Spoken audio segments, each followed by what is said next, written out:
اعوذ باللہ السمیع العلیم من الشیطان الرجیم بسم اللہ الرحمن الرحیم الحمد للہ والصلاة علی اہلہا عزیز طلبہ السلام علیکم ورحمۃ اللہ وبرکاتہ۔ شرح المدون کتاب زکوٰۃ درس نمبر 41 میں غلاموں کا استحقاق زکوٰۃ بیان کیا جائے گا۔ مستحقین زکوٰۃ میں سے غلاموں کا بھی ذکر ہوتا ہے، تو ان کے استحقاق کے حوالے سے گفتگو ہونے والی ہے۔ غلامی کا معنی اور مفہوم بیان کریں گے،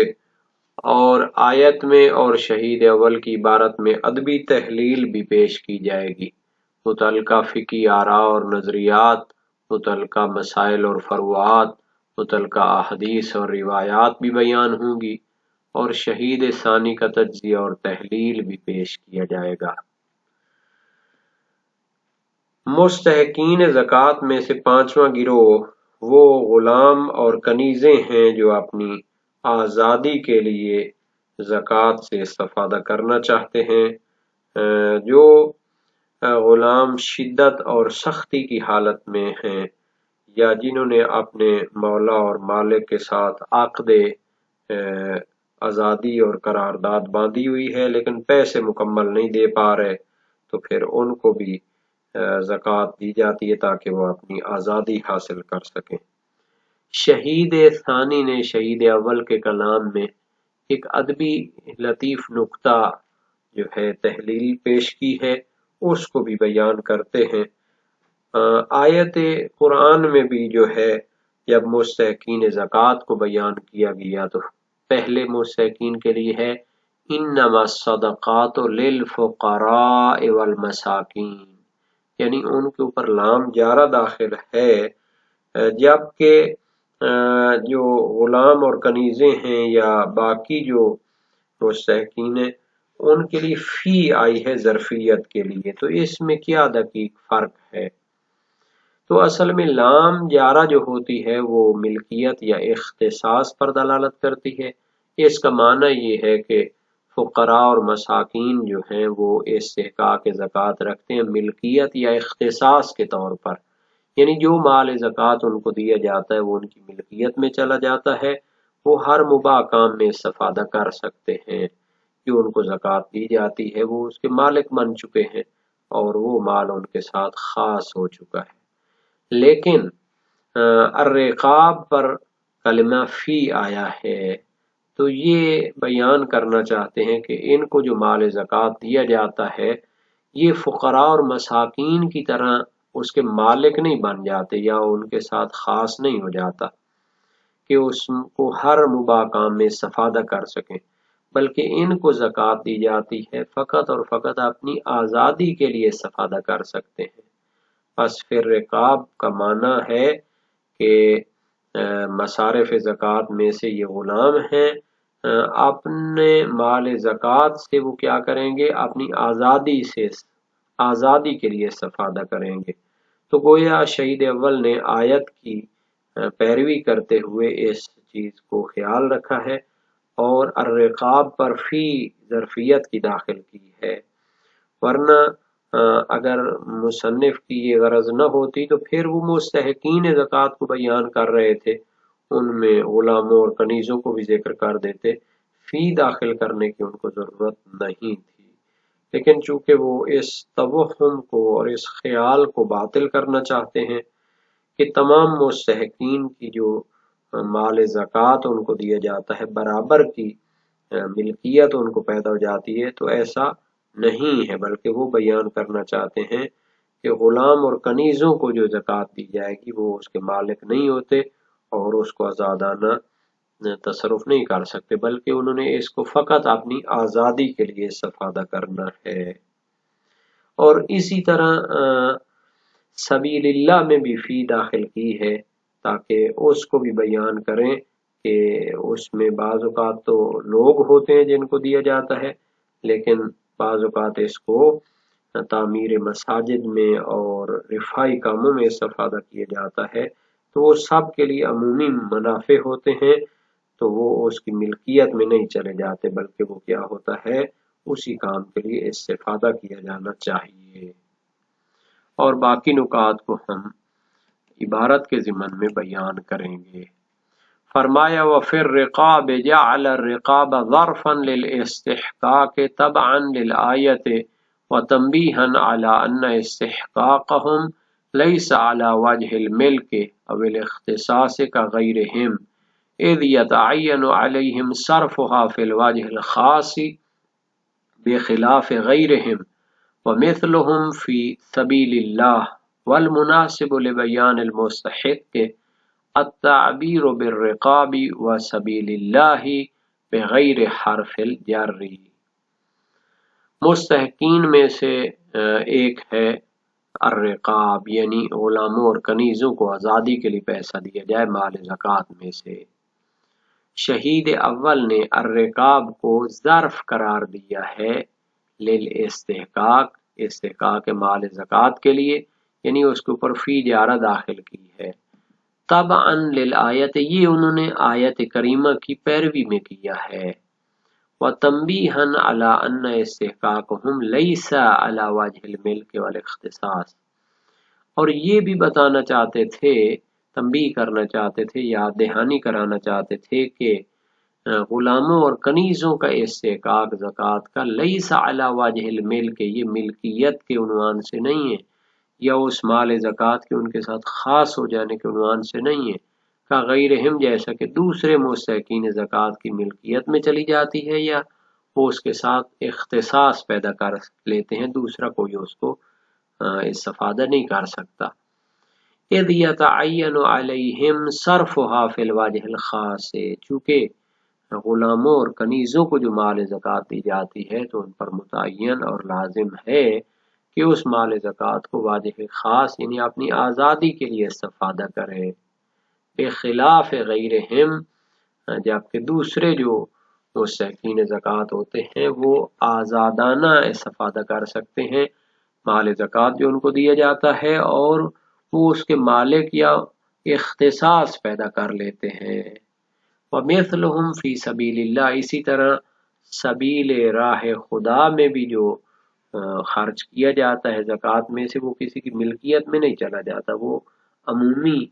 مسالے میں استفادہ ہوتا ہے اور سب اس میں برابر ہوتے ہیں۔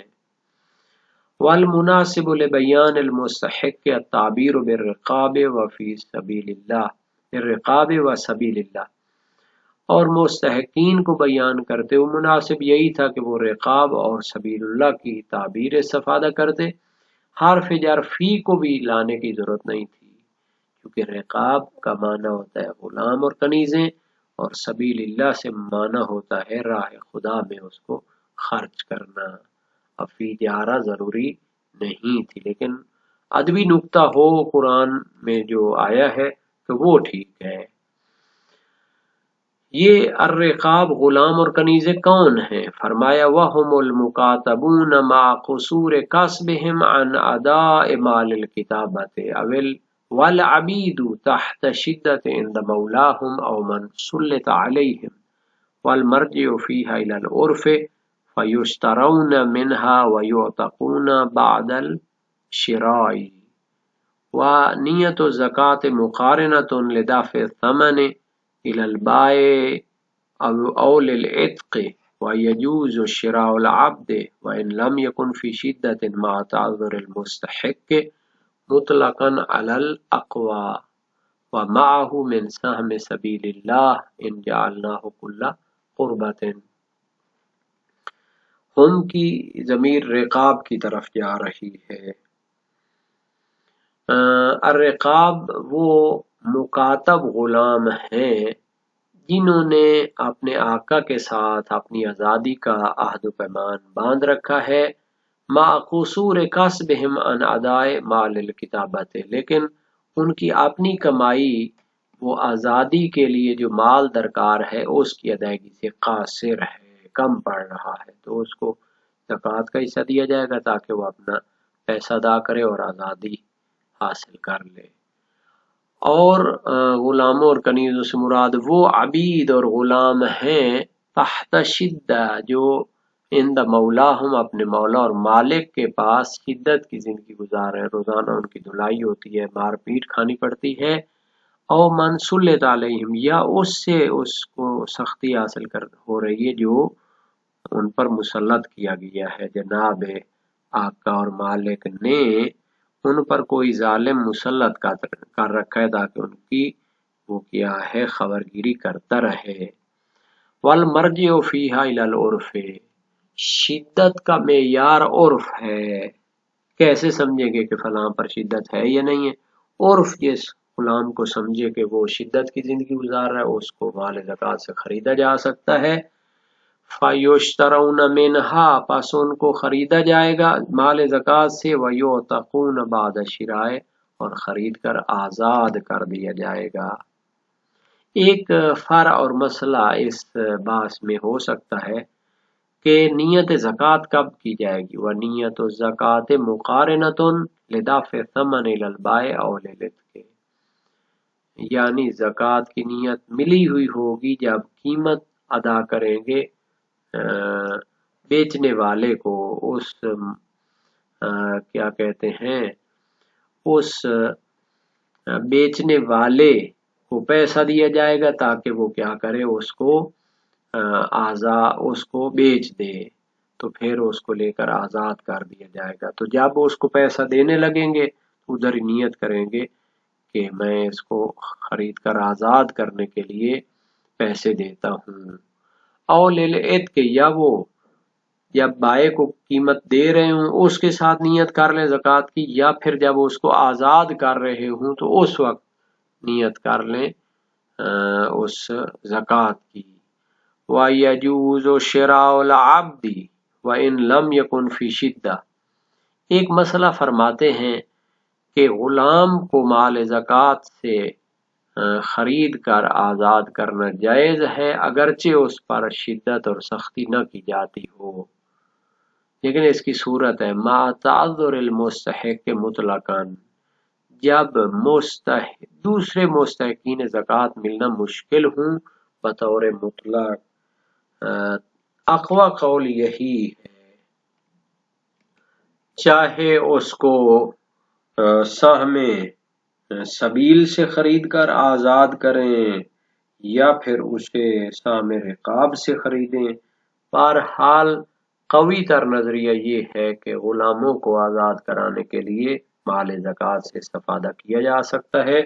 جب دوسرے مستحقین موجود نہ ہوں۔ وَمَعَهُ مِنْ سَهْمِ سَبِيلِ اللَّهِ إِنْ جَعَلْنَاهُ كُلَّ قُرْبَةٍ، اور جب دوسرے مستحقین موجود ہوں تو اس کو سبیل اللہ کے حصے سے خرید کر آزاد کیا جا سکتا ہے، اگر ہم سبیل اللہ کے عنوان کو ہر قربت اور تقرب الہی کے ذریعہ کاموں کے لیے قرار دیں، سبیل اللہ کو عام قرار دیں، ہر وہ نیکی کا کام جو ہے جب اس میں زکوٰۃ لگائی جائے تو لگ جاتی ہے۔ اس صورت میں غلام کو آزاد کرنے کے لیے فقط وہ جو مال ہے اس سے استفادہ کریں گے۔ اگر سام سبیل کو ہر اچھے کام کے لیے استفادہ کرنے کی اجازت ہو تو پھر سام سبیل سے اس کو کیا کریں گے، آزاد کر سکتے ہیں، اور یہ اس صورت میں باس ہے جب دوسرے مستحقین موجود ہوں۔ اور اگر سبیل اللہ کو بھی جہاد کے لیے خاص کر دیں تو پھر اس کو خریدنا اس سے جائز نہیں ہوگا۔ بہرحال غلاموں کو آزاد کرانے کے لیے مال زکوٰۃ سے استفادہ ہو سکتا ہے، اور شہید ثانی نے ایک ادبی تحلیل عبارت میں پیش کر دی ہے، تو آیت کے مفسرین نے بھی اس پر کلام کیا ہوا ہے کہ وہاں پر فی سے کیوں استفادہ کیا گیا ہے۔ مفسرین کی ایک جماعت کہتی ہے کہ رقاب میں جو فی آئی ہے لام کی بجائے، تو اس کا فرق یہ کہ پہلی چار اصناف ان میں لام آئی ہے چونکہ ان کی ملکیت یا اختصاص میں چلا جاتا ہے مال، اور وہ اس کو ہر جائز استفادہ کر سکتے ہیں۔ آخری کے لیے ان کو جو مال دیا جاتا ہے تو وہ معینہ مد میں استفادہ کر سکتے ہیں، آزادانہ استفادہ نہیں کر سکتے۔ اور جہاں تک مکاتب کو بھی خرید کر آزاد کرنے کا تعلق ہے مال زکوٰۃ سے تو اس میں کوئی اختلاف نہیں، آیت کا بھی اطلاق ہے، اور صحیح ابو بصیر بھی ہے کہ امام صادق علیہ السلام سے سوال کیا ایک شخص کے پاس 500-600 درہم جمع ہو جاتے ہیں، وہ اس سے کوئی غلام خرید کر آزاد کر سکتا ہے؟ فرمایا وہ ایسے مسلمان کو خرید کر آزاد کر سکتا ہے جو ضرورت جس کو ہو تو اس کو خرید کر آزاد کرے، مشکل کا شکار ہو گیا کہ وسائل باب 43 ابواب مستحقین زکوٰۃ۔ اور اس میں جو بحث ہے وہ یہ ہے کہ نیت زکوٰۃ کب کریں، تو اس میں جائز ہے کہ جب خرید رہے ہوں، قیمت دے رہے ہوں اس وقت بھی کر سکتے ہیں، اور جب اس کو آزاد کر رہے ہوں اس وقت بھی اس کو کر سکتے ہیں۔ جہاں تک آخری مسئلے کا تعلق ہے تو فرمایا